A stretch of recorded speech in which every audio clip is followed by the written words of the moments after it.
everyone. Welcome to Passionate and Practical, the art of dreaming, doing, and serving.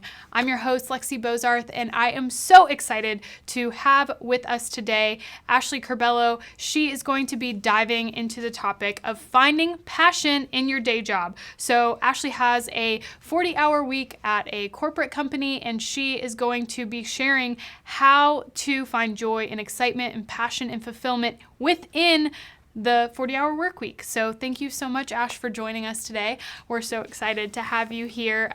So first off, why are you so passionate about finding purpose and fulfillment in your 40-hour work week?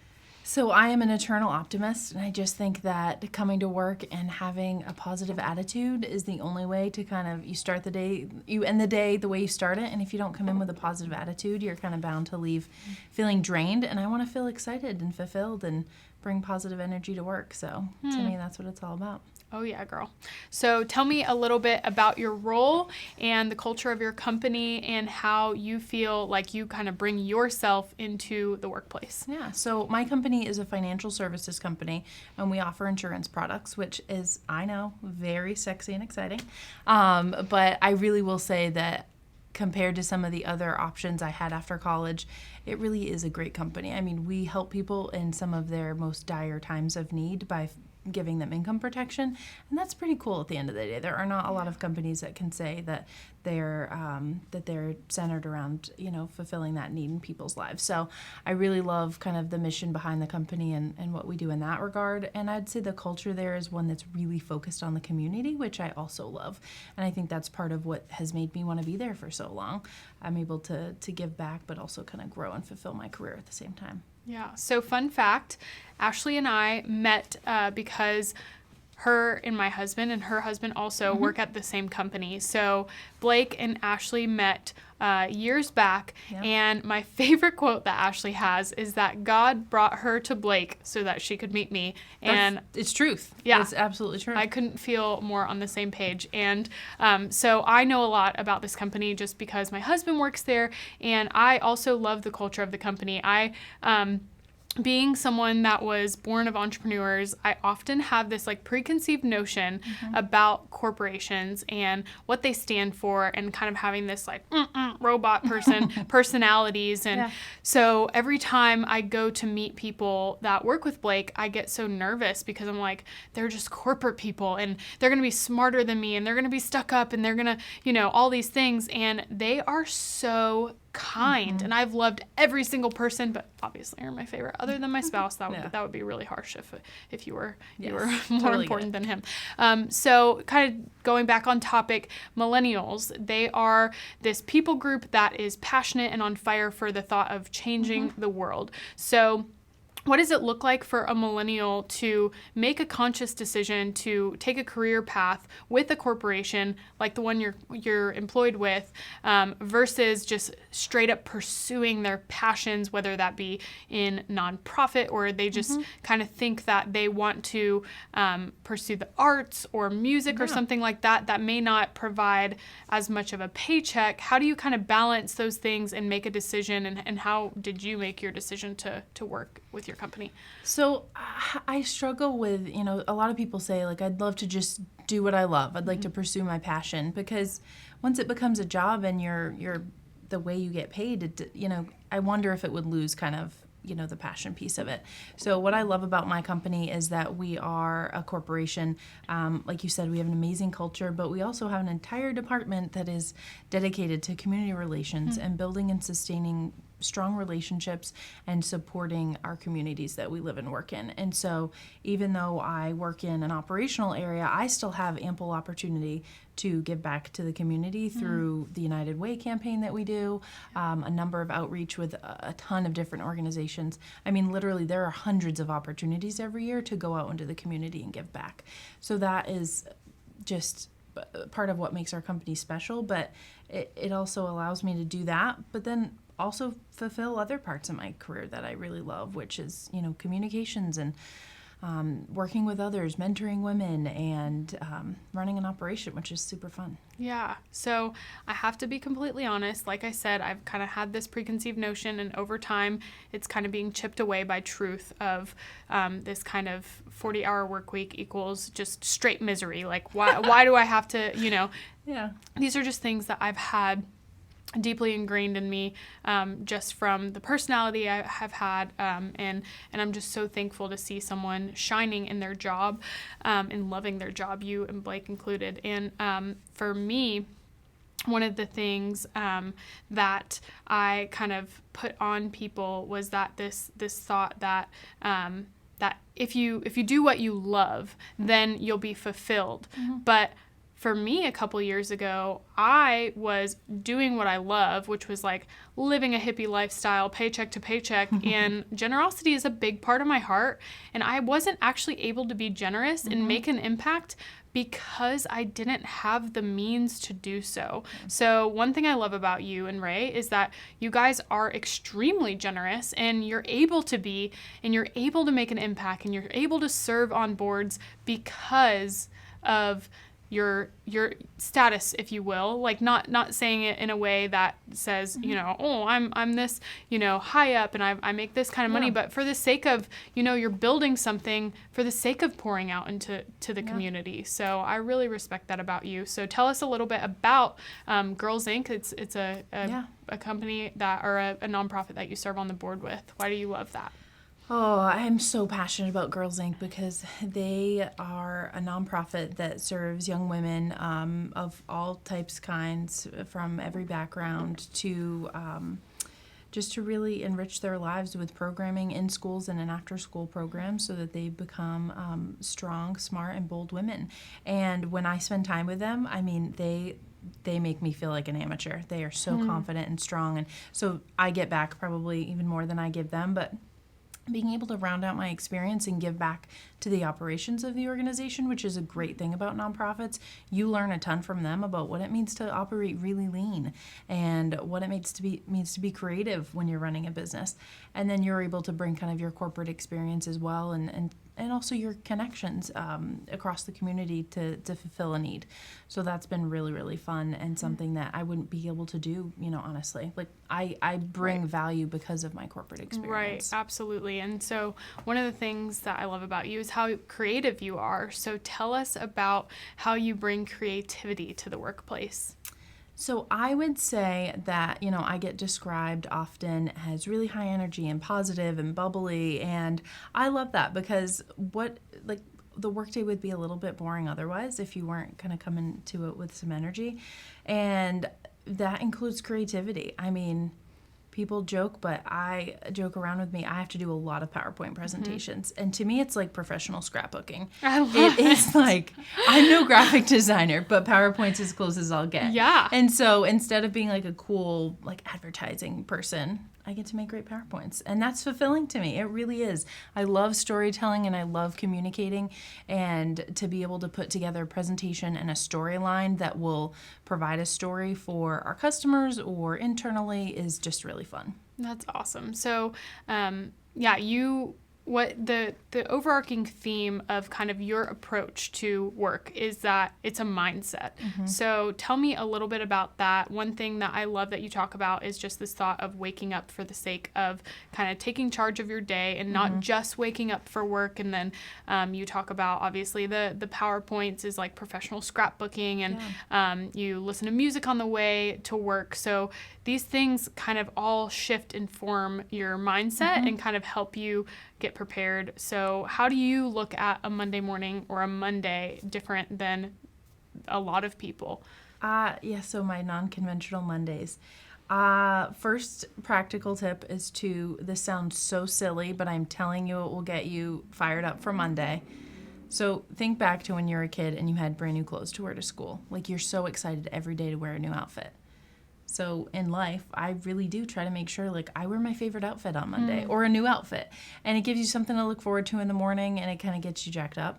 And then the second thing is to blare music on the way to work. My husband and I cannot commute together because my music is too exciting for the morning time because And I thought he was the morning person. I know he is, but he likes to like call his family and talk on the phone in the morning. I'm more of a jam girl. Like I just like to sing at the top of my lungs. Yeah.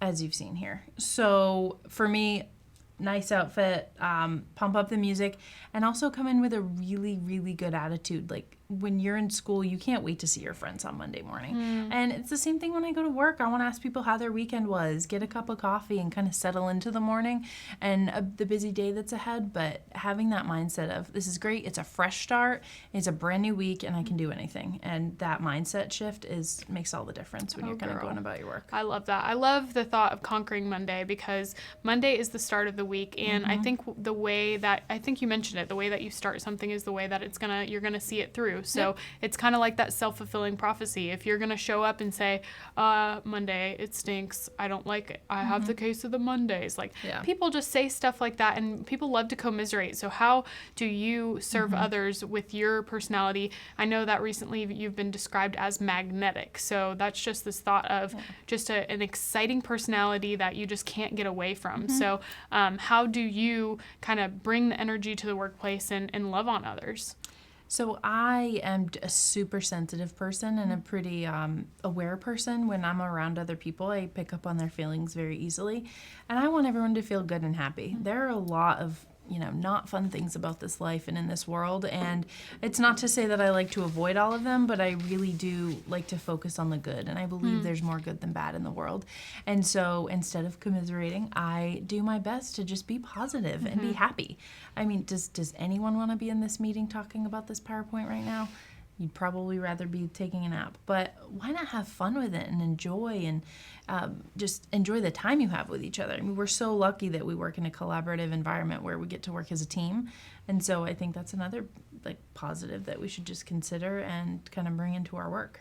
So something else I love that I've heard you do recently is just bringing snacks to work. So I know that people gather around food. We've talked about this with hospitality and gift giving. So what types of snacks and what are the things that you put on the table and people just flock around, and what are the kind of conversations that happen around these? So food does draw people in, and I'll tell you, when it's around 2:00 in the afternoon or even first thing in the morning and people haven't eaten breakfast, they will eat anything you put on that table. And this is does not matter where you work. It's I think a proven fact. So I usually bring in muffins or cookies or whatever. Sometimes I make them, sometimes I pick them up at Costco or Sam's Club, or sometimes I get them from a local bakery. But just the thought of bringing something in for people makes them feel special. And so it's usually you grab it and then you go, but people are so excited about that. And I mean, I know how I feel when I've skipped breakfast and a muffin just happens to be sitting out waiting for me. That's a win. But even doing things like setting up, an after work happy hour, or saying, hey, let's walk down and get a coffee. We have a ton of coffee shops nearby. Let's take advantage of that, and just doing something that's out of the ordinary to break up your day and bring people together. Absolutely. That's great. So how do you avoid maybe getting a case of the 2:00 or the 3:00 where it's kind of that after lunch and you're, a couple hours from being done with the work day? How do you spice up the rest of the afternoon? Yeah, so I've dipped back in, which is a habit I'm trying to break, but dipped back into getting coffee in the afternoons because I just love coffee. Oh, yeah. It is so good, but it does keep me up a little bit. But I'm a social person, so I'll do anything for going out to coffee with someone. But I really like to either get coffee in the afternoon, get a snack, go for a walk around the track or outside with someone, warm up a little bit because it's usually cool in an air-conditioned office. And then the last part is if you do have control over your meetings or over kind of how your workday flows, do things that don't require a lot of mental capacity at that time. So if I can have, if I know that I'm not going to be able to sit and focus and write emails or really build out a huge PowerPoint, then I might want to have a meeting where I'm just discussing an update versus brainstorming new ideas. So if you have any flexibility at all in building your own schedule, do things that take low energy from you based on your personality. Yeah, that's a great tip. Is just making sure that you're not biting off more than you can chew. These tips are things that, work for you, but maybe someone else can kind of mold them to fit their workplace, their staff, and their kind of work environment and their personality. So when I was, I think, 22, I was fresh out of college, had just kind of jumped in my car, moved up to Chattanooga, and I got my first big girl job. And I was in a cubicle with no windows and no colors. It was like everything was gray. The carpet was like really dark. And so the environment was just really unwelcoming. And I felt like it more than, and I'm not proud to say this, but more than I influenced my work environment, it influenced me. And now I wish that if I were to have had a conversation like this, for someone to encourage me the way you're encouraging the listeners, is that you don't have to be a product of your environment. And I totally was. Like, I used the words, and this sounds dramatic, but I really felt it at the time. It's like, I feel like my soul is dying inside. Every day that I walk into work, I feel like I'm becoming less myself. And so how would you see someone that kind of has that mentality? How do you kind of encourage them that they actually have control over their emotions and control, even if the workplace is, and the thing is, it wasn't a really unhealthy environment. There were some things that weren't great about it, but ultimately, I think it came down to me being young and wanting to, have this exciting job right out of college and just be doing something that I love and have lots of windows and pretty things around. And I was just a little devastated when I was like, is this the real world? And 6 months in, I quit, and I tell people it's a quarter life crisis. So I traveled the U.S. with one of my good friends, and we set sail on a road trip, and it was really fun. But now, I'm a couple years removed from that part of my story, and I just feel like if I could have had encouragement to stick it out and bring the light to the workplace, I could have felt so much more fulfilled rather than just throwing in the cards way too early. So what would you encourage a millennial woman, specifically? That's most of our audience. So how would you encourage another woman to show up, be herself, be a light, shine in the places that aren't easy to shine? Because I know you have situations like that too. Everybody does, regardless of what you do with your time. So the first thing I would say is that when you are authentically yourself and bring that self to work, you do your best job. So it might be scary and take a lot of courage at first, but I promise if you bring your authentic self to work, you will do the best job, and people will see that. And then they'll also be inspired to be their authentic selves. Being able to bring your best self to work is something that we work on a lot as a large company, and it's something that is like becoming part of our DNA, because we know that it takes all kinds to move the ship. The second piece I would say is, I want to say as strong as like 90% of whether or not you're happy with your job, really systemic or like HR issues aside, has to do with your outlook on things and how you bring yourself to work and how you behave. I've had negative Nancys on my team before, and it is amazing what a smile and kind of disarming their kind of negativity can do, not only for them but for the whole team. Wow. And so in the last several years, I've gotten a good reputation for being really positive and uplifting and making a difference in the workplace, and that lets people do their jobs better. When they feel like they can be themselves and just be positive, they're good to go. And so unless there is like a systemic issue or, it is a hostile work environment in which you should talk to your boss and or HR, that's always the go-to. I really think bringing just a fresh perspective and a positive attitude is important, and being the reason things change. I remember my cousin telling me in school, make sure you ask questions, because everyone in the class really wants to ask, but they're too afraid. And so I became the one that was like, oh man, I know everyone's waiting for this question. I'm going to ask it because I know the rest of my classmates are afraid to do it. And I've kind of taken that into my corporate life and been like, you know what? I know everyone's probably a little scared right now. Right. I'm going to go out on a whim. I snort when I laugh. Like, I don't hold back, and I'm just myself, and it's worked out okay so far. But more than anything, I want people to know that they can be authentic and just bring themselves to work as they are with no need to change. Yeah, it's super contagious. So the way that you carry yourself, it's either contagious is either a bad thing or a good thing, right? Exactly.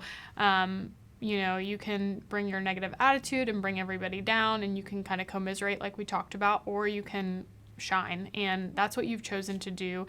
And even in our personal friendship, I don't work with you, but I just know this from our personal friendship, is that I tend to be a more serious person. I know you don't believe that because you get the best of me. And funny thing about that, like Milo's hierarchy of needs, I think it's what it's called. So it's like you have like food and shelter, and then you have this, and then you're like all your needs are met. Basically, for me to be silly, I have to have all that and then some. It has to be the right temperature. I have to be with the right people. I have to have had enough sleep and food, and I have to be around people that I feel really safe around in order to be funny and silly. And you get that all the time with me. And it's because you are a person that is joyful, and you bring that to the workplace. You bring it to your marriage. Oh my goodness. I have just the absolute joy of getting to watch you and Ray be married, because you will just crack on him. I don't even know if that's the right word, but basically roast him constantly. And he just almost is in tears laughing. Like, he just thinks it is the funniest and vice thing. versa. Like, yeah. Being able to laugh and joke around together is, they say that's the sign of a healthy marriage, which is great. Oh, yeah. But it's we were friends before we got married, before we even started dating. And so this is kind of how we've always been. But he's the same way, product of his environment. So it's a little more on me to make sure things stay light and fun. So how is it working with your spouse? You probably don't see each other all that much. You probably think, oh, you get to work at the same company. How fun! Like, what the people think, and then what's the reality? So we do not work in the same department or even remotely close to each other. So we don't see each other at all, actually. Like, maybe randomly you see each other in the hall, but not really. What I like about working at the same company is that we kind of get it. We understand each other's work, which is great. But at the same time, we're able to just shut it off when we get home and then live our lives. But it's nice having that just deeper understanding of what each other does, so there's not a disconnect when we do get home. Like, we understand the nature of our work and the corporate culture and all those things. So it's good. We joke around, like, if we could work together or not, and I think we could. It would just be in a certain dynamic. Right. We joke around that, he's the CFO, I'm the CEO of our house, and everyone has their own skill sets, and we both bring different ones to the table. So For sure. So let's kind of talk a little bit more to the gal who's just graduated college, and she's a little lost, and maybe she is an artist, or maybe she is a singer, or she has kind of this skill set that she wants to pursue, but she doesn't know if it's going to pay the rent.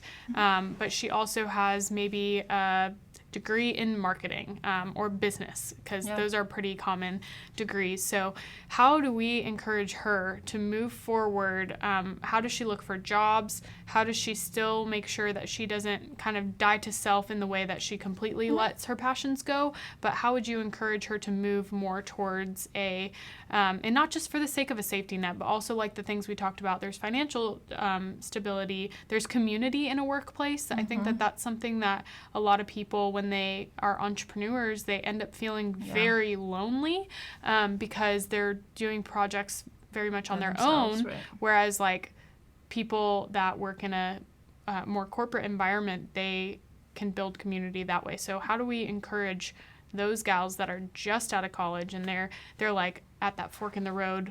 Yeah. So when I graduated, I had applied. I was a marketing undergrad, PR and advertising. So, dream job, I would have been like a PR person for the NBA or NASCAR or some big sports conglomerate. I just thought that would be super fun. And real life provided an opportunity at the company I am at now. And it's a financial services company. And I started out in human resources. I worked in leadership development, which was the most fun ever. It is the coolest job in the world, being able to develop training and curriculums for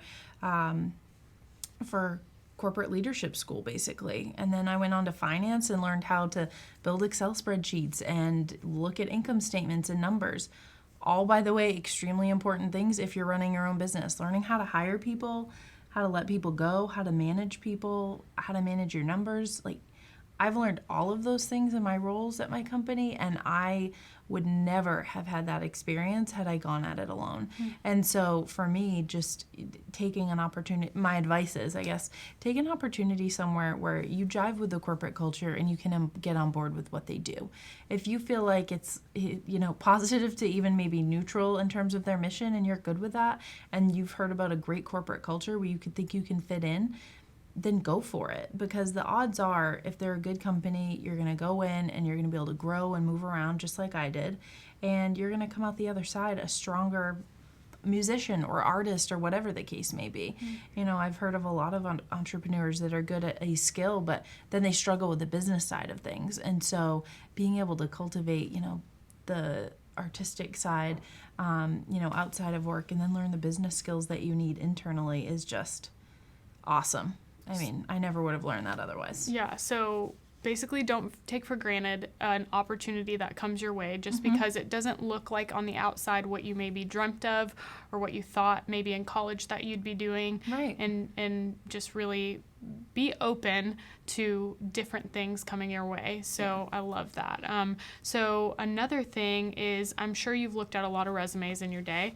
So what are some do's and don'ts on the resume side of things when you are applying for jobs or you're looking to maybe do something outside of, so for instance, I have a lot of restaurant experience because I started at 16, and then I also had a lot of like nannying experience and some marketing experience, but there was, when I wanted to kind of turn in a different direction, I felt really insecure. So how do you kind of shape, like you said, you learned certain skills that are so valuable in whatever you do in life. So how do you kind of play up those skills? What are some things that, that you can, how do you present yourself in a way that says, like, I am worthy of this job? Yeah.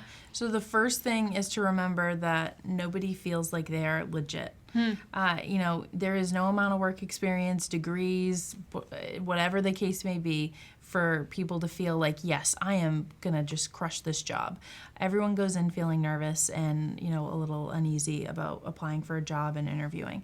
So that's the first thing, is everyone's feeling that way. It's not a big deal. We can move past it. The next thing is to think about, like, as you talked about, so I'm going to just real life example, how the things that you just mentioned, your work experience, would fit in, say, a corporate environment where you're going to work in an HR department or communications or something like that. Restaurants are the probably hardest place and one of the most grueling jobs, where you have to deliver superior customer service, because that's what you're selling. You're selling food, but more than that, you're selling the experience. And so just learning those customer service skills, how to handle difficult situations, how to escalate issues. These are all questions we ask, candidates, so that we know if they're going to be a good fit for the job. So being a waitress, awesome thing to have on your resume. Being a nanny and being a caregiver, and having a good sense of awareness about the person you're taking care of is a really, really important skill, and it's also a ton of responsibility. The idea that someone's trusted you with your life, with a child's life, means you're a trustworthy person, which is something we also always look for in a candidate. And I would say, from a marketing standpoint, like, knowing someone that is creative and a good communicator, those things go a really long way no matter what job you have. It doesn't matter if you crunch numbers in finance or if you're in an operational area. Being able to effectively communicate, both written and verbal, is super important. So I would say, sit down and think about, not do you know XYZ about insurance or about, razor manufacturing. It's more about, what skills do you have that you can bring to the table. That's great. Well, our last few questions are just our rapid fire questions. And it is just 3 simple questions that you can elaborate on or you can just tell quickly so we can just get to know you and end on a positive note. So Awesome. if you could describe your personality in 1 word, what would it be? That is the hardest question ever. I hope that it's authentic. So even if it's not the word, it's what I espouse to be. So I'm putting it out there. I love authentic. it. Oh, absolutely. You are. And what is your love language? Oh, hands down. Number 1 love language is quality time. Number 2 is words of affirmation. Awesome. And then if you could have dinner with anyone, who would it be and what would you eat? I would say I'd have it with my husband. I love my husband so much, and we're so busy sometimes that even dinner and just being with each other is, hard to get into the schedule. So I would say my husband, and we would go to either the Boathouse, which is on the water, which I like because it reminds me of Maine, or Aaliyah, which is another fun restaurant in town. Love it. Oh, Ray's going to love that answer. Well, Ash, thanks so much for joining us. And ladies, as always, you are infinitely valuable. You were put on this earth to do something that only you can do. God created you with a unique set of gifts, talents, and skills that will help drive your passion and help move you forward in the direction that He has called you to. He is going to help you get there. You don't have to do it on your own. Lean into your friends, your community, your church to help you discover what you were created to do and be. Thank you so much for tuning in. As always, go be His hands and feet to this broken world and have a beautiful day. Thank you so much for taking the time out of your day to watch.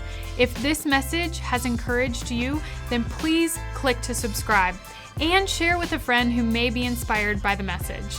Also, if you have an event coming up and you're looking for a speaker, click the link below to get in touch with me.